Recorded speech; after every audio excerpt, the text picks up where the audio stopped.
Olá, bom dia. É super prazer estar aqui. Queria agradecer o convite da Live University, do Embrasking.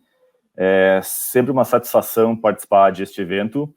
E é isso daí, vou tentar passar aqui noções, insights importantes de como foi a nossa jornada dos últimos 3 anos, onde a gente saiu de um modelo de gestão de estoques mais individualizado para um modelo compartilhado, que eu acredito que teve bons resultados, bons frutos, e vou compartilhar aqui com vocês hoje. Ok? Bom, o Boticário, acho que vários de vocês já conhecem, né? Não preciso entrar tanto no detalhe, mas eu queria passar um pouquinho da complexidade da nossa cadeia, como é que ela funciona, né? Nós trabalhamos no segmento de bens de consumo, nós temos hoje 9.500 SKUs de produto acabado, então, para venda, que a gente gerencia. 40% do nosso resultado vem de inovação, ou seja, lançamentos ou repackings. A gente lança mais ou menos 1.800 novos SKUs por ano. A gente trabalha no modelo de vários canais, né? Franquia, venda direta, multimarcas, o e-com, que tem comportamentos completamente diferentes. O nosso produto, ele é comprado para o consumo próprio e também presenteável. A gente trabalha em vários tiers de preço, desde produto upper premium até produtos mais básicos. No mercado de elevada concorrência, porque a gente disputa presenteáveis com vários outros tipos de presenteáveis do mercado, e os nossos produtos ele têm uma característica de ter ciclo de vida curto.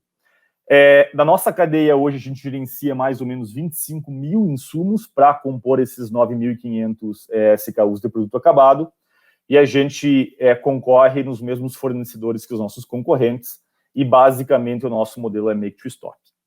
E aí, eu queria passar um primeiro slide aqui para a gente ver, que eu acho que numa empresa todo mundo tem opinião própria sobre estoques, né? Quando a gente pega desde o fornecedor, que a gente entende que é um braço da empresa, até o consumidor, todo mundo tem uma opinião formada sobre estoques. Então, os fornecedores, claro, como todo mundo gosta de trabalhar com make to order, com capacidade full e sem estoque.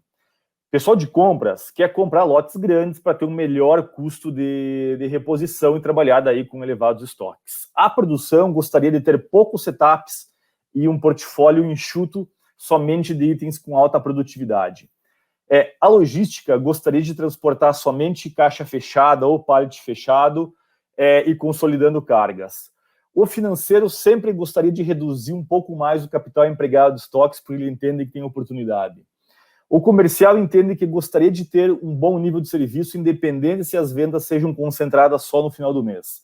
E o marketing, claro, gostaria de ter a solução completa de portfólio para que todo mundo possa encontrar o seu produto e que você tenha a famosa prateleira infinita. Ou seja, quando você pega o tema estoques, todo mundo na companhia tem uma opinião particular.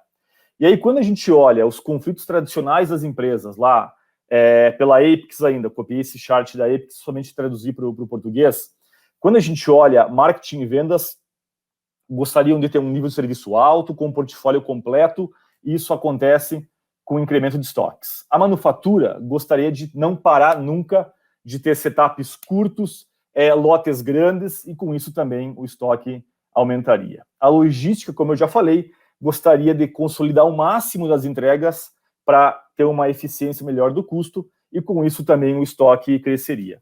E o financeiro gostaria sempre de ter o menor estoque. Ou seja, são conflitos tradicionais, ninguém está errado, e a proposta nossa, há 3 anos atrás, foi como é que a gente traz todo mundo para a mesa e organiza a gestão dos estoques de forma compartilhada, com que todo mundo se sinta representado e consiga ver a sua fatia presente na definição do tamanho ou do capital empregado nos estoques. E aí, a gente esbarra naquele grande trade-off que é estoques ou nível de serviço, ou estoques e nível de serviço, como a gente gosta de falar dentro de casa. E eu vou passar para vocês uma jornada que a gente teve nesses 3 anos, onde a gente focou em 4 grandes frentes de atuação. Essas 4 grandes frentes se desdobram em várias outras frentes menores, mas basicamente a gente focou em processos, em painel de acordos e segmentação, em tecnologia e numa organização dos incentivos. Eu vou detalhar um pouquinho cada um deles, e no final vou tentar deixar um espaço considerável para a gente poder fazer perguntas e tirar algumas dúvidas. Primeiro, processos. Esse chart já trouxe outras vezes aqui para conversar com vocês. Nós temos um modelo de planejamento todo embasado em processos e processos dependentes um do outro. Tudo começa com o nosso plano estratégico, que a gente fala de categorias de abastecimento. Isso sempre olhando de 3 a 5 anos.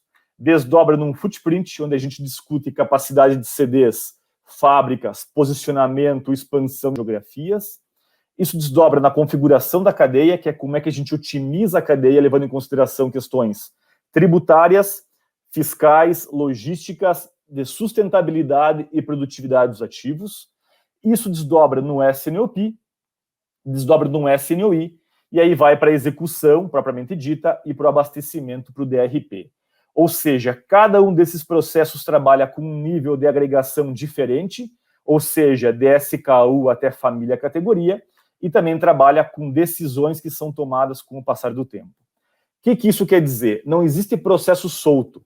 O SNOP, ele desdobra uma estratégia que foi pensada no CKD, no footprint. O footprint desdobra uma estratégia que foi pensada no plano estratégico de abastecimento.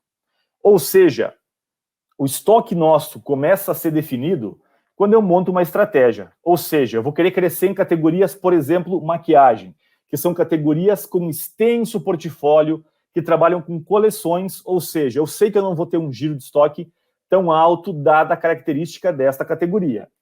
Quando eu vou para o footprint, a gente decide a quantidade de CDs que a gente quer ter, o tamanho desses CDs, qual o papel deste CD, se ele é um concentrador ou é um CD regional, a gente está decidindo também o tamanho de estoque que a gente vai ter. Quando eu vou e otimizo a cadeia no CKD, que é a configuração da cadeia, eu estou assumindo questões de transit time e lead time. Por exemplo, para talvez utilizar a melhor condição logística e tributária, nem sempre a gente faz rotas logísticas lógicas. A gente dá uma rota logística mais extensa. Ou seja, esses somatórios de decisões vão definindo qual que é o tamanho do meu estoque. Depois a gente discute políticas e estratégias de proteção, até vir para as reações de curto prazo no SNOI, na execução, e a estratégia de onde eu vou posicionar esses estoques e com que frequência eu vou fazer o meu reabastecimento de cada um dos CDs e mini CDs no meu DRP. Ou seja, o estoque ele é uma consequência de várias decisões que foram tomadas, algumas delas há 5 anos atrás, há 3 anos atrás. Por isso que chegar hoje, no curtíssimo prazo, e decidir que a gente tem que reduzir 20% do portfólio ou 20% do estoque, não é a solução. O estoque é um desdobramento de uma série de soluções e compromissos que foram tomadas em cada um dos elos da cadeia, em cada um desses horizontes de planejamento. E aí, aqui eu trago uma exemplificação só de como é que a gente conecta o SNOP com o SNOI, onde o SNOP organiza as capacidades, olhando uma demanda de longo prazo, ou seja, políticas de estoque, capacidades ociosas, eficiências, tudo definido no SNOP, e depois no SNOI a gente vem executando isso e fazendo a correção de curto prazo. Ou seja, como todo o nosso planejamento nasce do consumidor, seja para o longo prazo e para a reação para o curto prazo, a gente tem sempre um olho no consumidor e um olho para a cadeia. Por quê? Para que aquilo que eu planejei no SNOP, eu vá corrigindo no SNOI. Seja uma correção para aumentar o estoque porque estou vendendo a mais, ou seja uma correção para frear a cadeia, para segurar um pouco do meu estoque, dado que aquela venda não aconteceu. E aí, eu trago, dentre todos esses processos que eu já falei, eu trago outros 3 processos um pouco menores, que a gente discute acordos logísticos, freada e reação da cadeia e a MCI de estoques. Acordos logísticos. Por que eu tenho que ter dentro de casa todo o meu estoque e não faço compromissos com a minha cadeia? Então, a gente olhou para a cadeia como um braço nosso e a gente foi comprometer estoques com a cadeia. Ou seja, em alguns casos, eu trabalho com o fornecedor com capacidade ociosa, para que ele tenha possibilidade de reação e eu consiga reduzir o meu estoque interno. Eu trabalho com estoques de componentes fora de casa. Então, por exemplo, o ZAAD que vocês estão vendo aqui, tem essa tampa que ela é super complexa. Eu poderia ter um estoque de tampa interno, só que a gente entendeu que na tampa do ZAAD, o ímã que faz a tampa é a parte mais complexa. Ou seja, nós temos um acordo com o meu fornecedor que ele tem que ter um estoque de X meses deste ímã, porque os demais componentes são mais fáceis. Ou seja, a gente entendeu, dentre os insumos, quais são as complexidades maiores de cada um dos insumos e fechamos compromisso com a cadeia. De certa forma, eu tenho 400 SKUs fora de casa, que eu tenho compromissos com a cadeia de compra, eu seguro lá esse estoque e esse combinado com a cadeia trouxe uma redução entre 3% a 7% de capital empregado dentro da minha casa.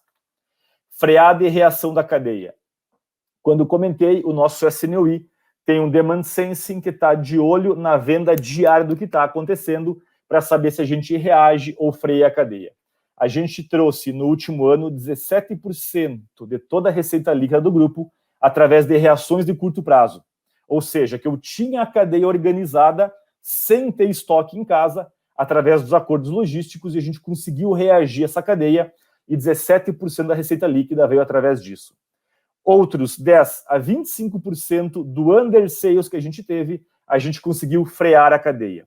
Por quê? Porque eu tenho um compromisso com os fornecedores que eu vou consumir esse estoque em X meses. Ou seja, eu posso segurar os pedidos, eu posso fasear um pouco mais os pedidos, de forma que eu trago a segurança que eu vou fazer esse consumo, mas eu não trago para dentro de casa. Ou seja, de cada under sales que eu tenho, entre 10% a 25% eu consigo segurar para a cadeia sem ter estoques em casa. E a gente entendeu que tudo isso era importante se nós combinássemos com a corporação, então a gente criou a MCI de estoques, ou seja, é uma meta crucialmente importante. Essa meta vai desde o presidente até toda a corporação, onde a gente tem uma série de pequenos fóruns para tomar decisão sobre itens como obsolescência, slow movers, políticas especiais e algumas ações que acontecem no curtíssimo prazo. A gente trouxe um saving de 35 milhões nesses 3 anos de produtos que não tinham mais solução e virariam perda de estoque através desses fóruns, microfóruns que a gente colocou dentro da rotina. Ou seja, a gestão de estoques nossa, ela é embasada através de processos que vão desde o planejamento estratégico até a execução do curtíssimo prazo e olhando para fora da cadeia e não somente dentro de casa. Um outro ponto que a gente trabalhou foi num painel de acordos e segmentação. Trabalhar com 9.500 SKUs da mesma forma é praticamente impossível. Então, o que a gente fez? A gente utilizou essa matriz para fazer o seguinte: a gente separou itens que importam muito, que importam menos, itens que variam muito e variam menos.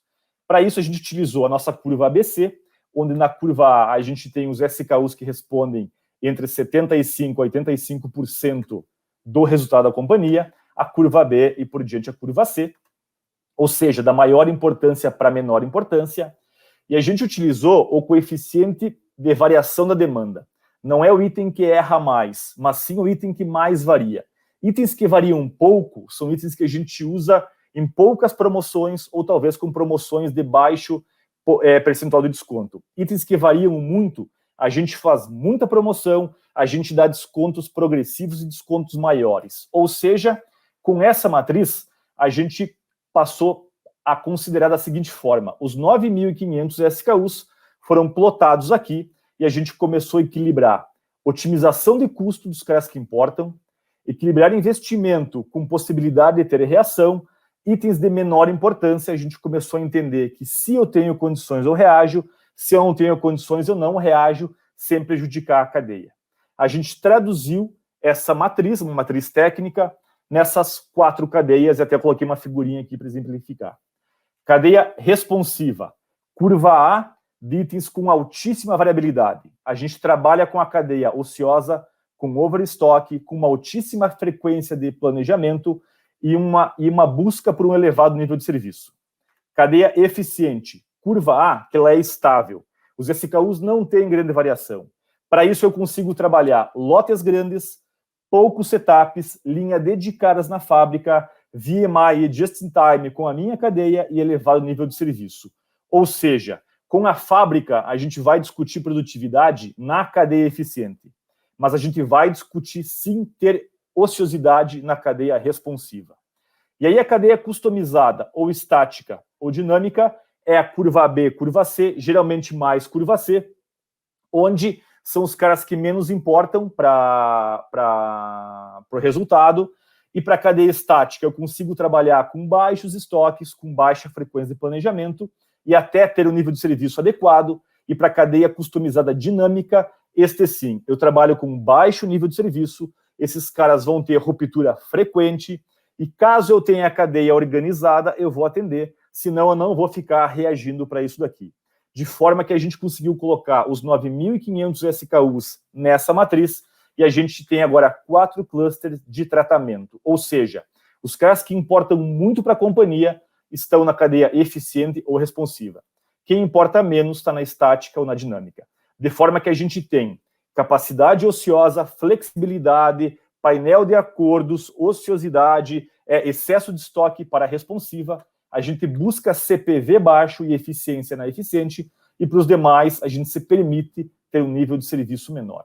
Ou seja, trouxemos para a mesa todo mundo da companhia para fazer um acordo sobre nível de serviço, investimento em estoques, produtividade, custo que vai ter isso daqui, flexibilidade e responsividade. Ou seja, todo mundo sabe que esses SKUs aqui eu tenho condição de reagir, a fábrica tem uma produtividade pior.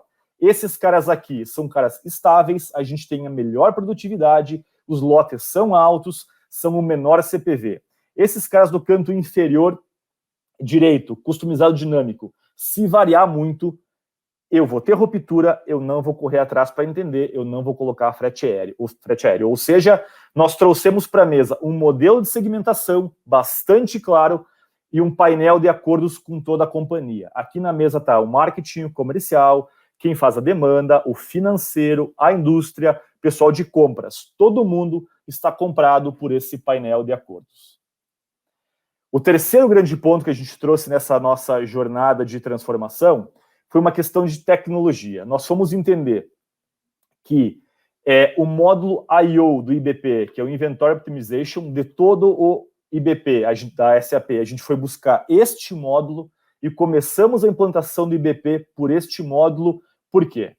Porque nós tínhamos um modelo de fazer políticas de estoque, de segurança principalmente, por elo da cadeia. Eu tinha uma política para os meus insumos, eu tinha uma política na minha fábrica, eu tinha uma política no meu CD, eu tinha uma política nos meus mini CDs e tinha outra política nos franqueados. Com o Inventory, a gente trouxe uma política única multi-elo, ou seja, cada vez que eu tinha políticas em cada um dos elos da cadeia que não se conversava, eu tinha excessos, redundância de estoques. A partir do momento que eu coloco tudo num único modelo multi-elo, eu tenho uma única política vista para toda a cadeia. Ou seja, de acordo com a representatividade desse item, de acordo com a variabilidade dele, a gente vai decidir se a gente vai proteger mais o insumo, mais o produto acabado, mais na fábrica ou mais no CD. Isso posto, a gente te traz de uma revisão semestral de políticas de estoque para uma revisão a cada 45 dias. Ou seja, juntamos todos os modelos de política que nós tínhamos e colocamos dentro de uma única ferramenta com uma revisão super mais intensa que olha a cadeia de ponta a ponta. Esse foi um benefício. O segundo benefício, que a gente saiu do modelo de estoque estático de segurança para um estoque dinâmico, estoque de segurança. Esse é o comportamento deste batom aqui.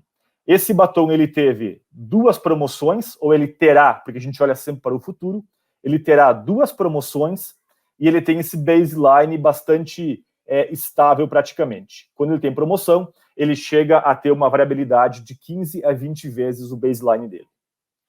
O modelo anterior nosso de estoque de segurança, nós fazíamos um estoque de segurança único, flat, ou seja, nos vales nós tínhamos sempre excesso de estoque, nos picos nós ficávamos descobertos, ou seja, passávamos todo o período de baseline tendo excesso de estoque na cadeia. Nas promoções, eu tinha ruptura. O que nós fizemos? Saímos do modelo estático para o modelo dinâmico.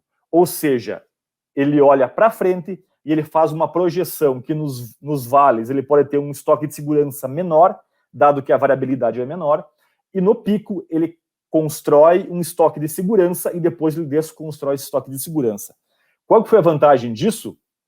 Porque a gente olhou primeiro de ponta a ponta, desde o fornecedor até o consumidor final, e conseguimos baixar o estoque como um todo nos vales e somente concentrar nas promoções. Com isso, nós aumentamos em 6 pontos percentuais o nível de serviço, ou seja, essa estratégia de colocar mais estoque na promoção deu resultado e conseguimos reduzir 18% de todo o estoque de segurança na cadeia. Você pode pensar, poxa, Bira, mas isso é um negócio básico, como é que vocês não faziam isso? É básico, concordo com vocês, mas para 9 mil SKUs, dava bastante trabalho fazer isso no Excel. Através dessa ferramenta, a gente conseguiu fazer o estoque dinâmico a cada 45 dias para todo o portfólio. Antes, no Excel, a gente conseguia fazer pouquíssimos SKUs e flats e a cada 6 meses. Tá? Então, essa parte de tecnologia fez com que a gente tivesse também uma aderência melhor nos estoques de segurança. E o último ponto que eu trago aqui é uma parte de incentivos. Primeira coisa, estoque sempre foi alguma coisa tratada por operações. Estoque passou a ser um indicador cross de todo mundo. As metas nossas são compartilhadas. Por exemplo, perdas por obsolescência e vencimentos, operações, o industrial, compras e o comercial com o marketing, todo mundo responde pelas mesmas metas no seu P&L. O cheque para descontos e liquidações também é acordado, então eu sou um cara de supply chain, eu tenho na minha meta também esse percentual de desconto que é dado para obsolescências, junto com quem monta a estratégia comercial. Produtividade dos ativos industriais e logísticos. Quando eu falei que a gente segmentou, a gente parou a buscar mais produtividade naquela cadeia eficiente, ou seja, saímos do one size fits all e passamos a focar onde é que a gente sim quer ter produtividade. A definição do size of line também é feita acordada, ou seja, não é só o marketing que tem a definição do que vai descontinuar do tamanho do portfólio. Nós também participamos. Cadeias mais complexas, cadeias que geram muita perda, cadeia que geram pouca produtividade, também participam para a definição do size of line. Target de giro por categoria e família é um indicador cross também do marketing e do comercial. O índice de qualidade de estoques é uma informação que a gente olha toda semana em toda a companhia, também é um indicador da presidência. O acordo quanto às premissas de estoque para novos produtos. Se a gente está apostando num SKU, que ele vai ser foco de ciclo, que ele vai estar em campanha, acordamos junto colocar mais estoque nesse cara. Se é um SKU que entra como complemento de portfólio, como alguma coisa para complementar o que já existe, a gente se permite também investir menos estoque de forma acordada. E também temos clareza e combinados quanto aos canais de exaustão para obsolescência e o tamanho dessa exaustão. Se nós temos um bias todo ano, se nós temos um erro de MAPE e WMAPE, nós também temos acordado que esses erros geram um passivo de exaustão e temos que acordar quanto que será essa exaustão. Ou seja, também isso é um indicador cross, todos nós fizemos parte dessa definição. E aí, só um segundo, eu chego nas últimas reflexões importantes que a gente aprendeu nesses 3 anos de jornada. Primeiro, adequar a forma de fazer a comunicação é super importante. Por quê? Porque é importante que nós todos consigamos passar a mensagem de estoque para a companhia. Estoque era um assunto extremamente técnico, só operações falava de estoque. Nem o financeiro se envolvia muito. Hoje em dia, a gente adequou a comunicação para falar com o financeiro. Adequamos a comunicação para falar com o marketing. Aproveitando aquele interesse do começo que eu comentei, que todo mundo tem uma opinião, se todo mundo tem uma opinião, vamos trazer para a mesa e vamos fazer combinados com isso. Fuja do one size fits all. Uma estratégia única para tudo, para a mesma cadeia, não dá. Ainda mais para quem tem 9.500 SKUs. Fazer uma segmentação clara, com um painel de acordos claro, faz com que você consiga ter clusters de combinados, clusters de incentivo. Estenda a gestão dos estoques para fora da companhia. Pensa na cadeia de fornecedores. No meu caso, penso no franqueado. Expanda o teu relacionamento. Ajude o teu fornecedor a pensar em estoques. Ajude o franqueado a pensar em estoque. Não deixe que análises precipitadas e inconclusivas por falta de informação. Uma coisa que a gente se deparou, faltava informação de obsolescência, faltava informação de shelf life, faltava informação quanto à complexidade da cadeia, faltava informação quanto que uma cadeia mais complexa causava de improdutividade na indústria. Trouxemos informação para a mesa, adequamos a informação para que as pessoas possam fazer suas análises.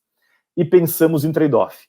Sim, naquele modelo de segmentação, é importante saber que quem importa mais vai ter mais investimento em estoques, quem importa menos vai ter ruptura. Quem importa mais, a gente vai colocar uma frequência maior de planejamento, a gente vai colocar pessoas correndo atrás da reação. SKUs de menor importância, por margem, a gente não vai correr tanto atrás. A gente vai se permitir planejar a cada 3 meses aquele SKU. Se acabou o estoque, acabou o estoque. Vamos celebrar a falta. Por quê? Porque descemos num nível tal de análise de trade-offs que entendemos que sim, vale a pena em alguns momentos não dar tanto foco para aquela cadeia customizada, porque a cadeia responsiva e eficiente demandam mais esforço e é ali que está o dinheiro.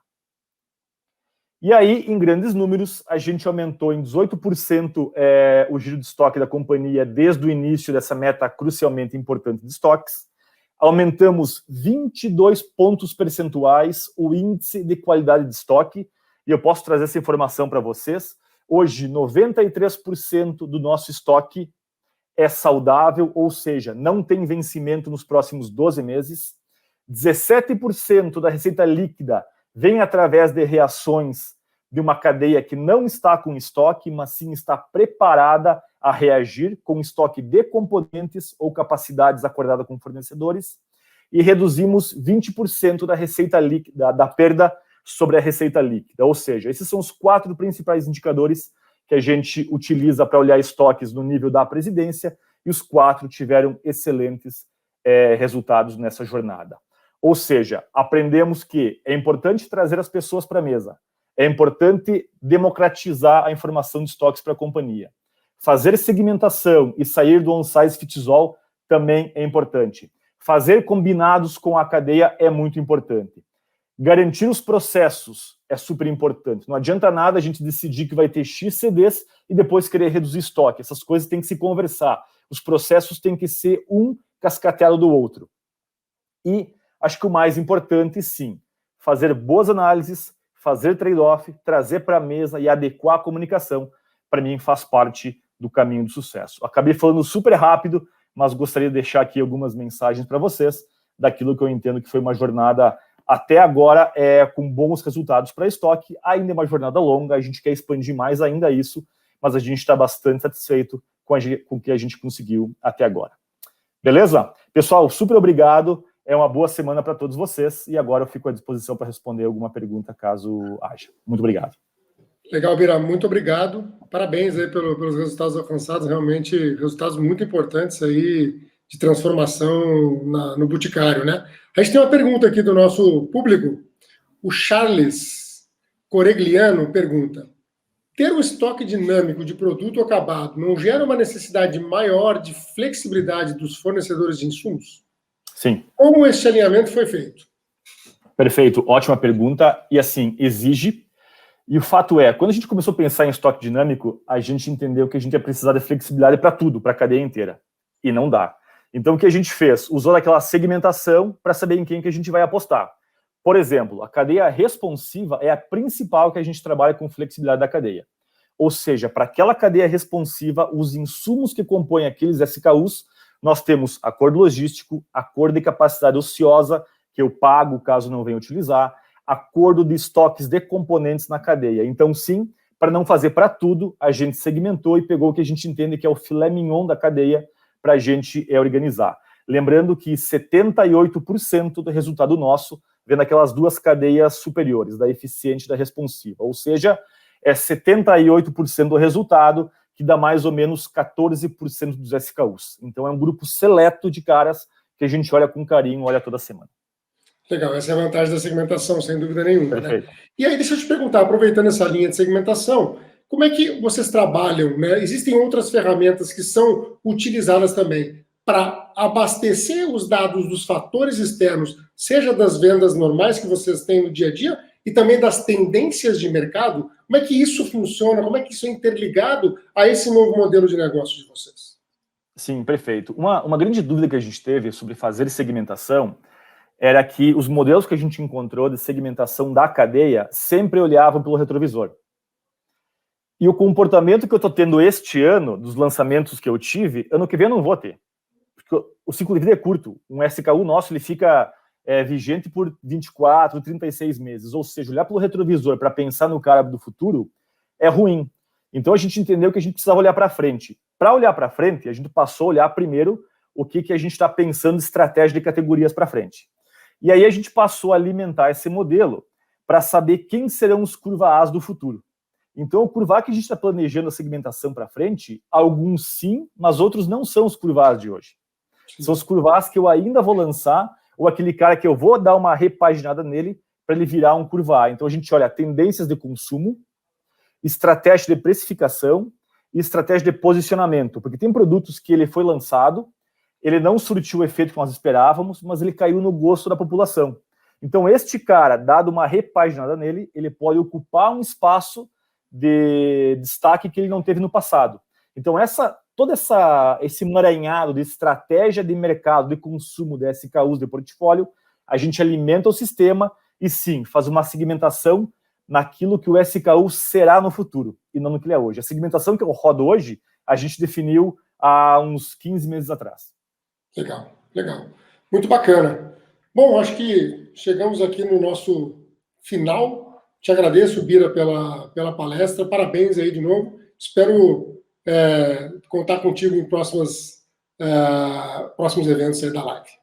Obrigado, eu que agradeço a oportunidade. Fico super à disposição, gosto de falar desse tema. E caso alguém queira tirar alguma outra dúvida, por favor, me adicione no LinkedIn lá. Tento responder todas as perguntas, fico super à disposição de vocês. Forte abraço, uma boa semana e, mais uma vez, muito obrigado pela oportunidade. Valeu, Bira. Tchau, obrigado. pessoal. Um abração. Tudo de bom, valeu.